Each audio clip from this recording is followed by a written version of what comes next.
lingua tutta indietro, come se volessi ingoiarla.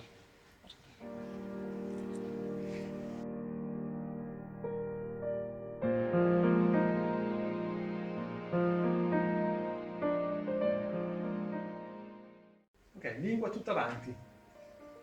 Mamma mia.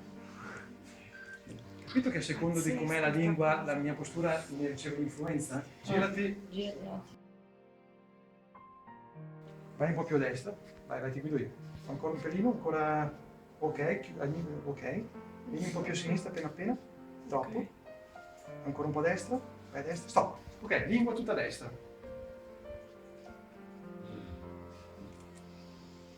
Lingua tutta a sinistra. 5-6 centimetri. Capito? Nama. Secondo me è suggestione.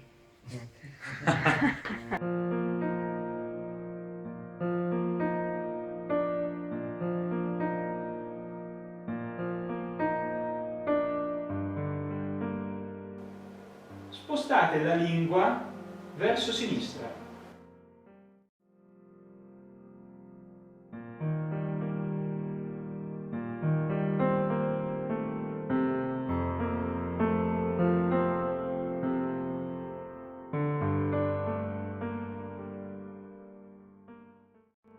E adesso la portate a destra.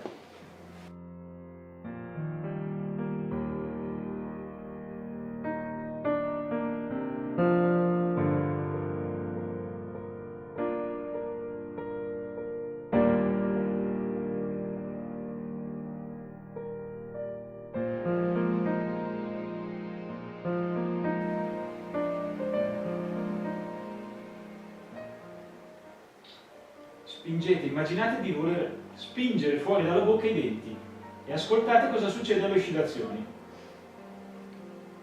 Ovviamente il pubblico osserva e non dice niente.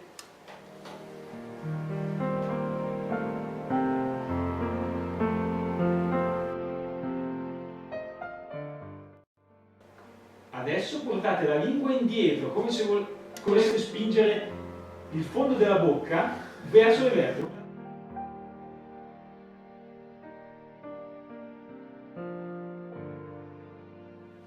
Rilassate la lingua, aprite gli occhi e vi girate.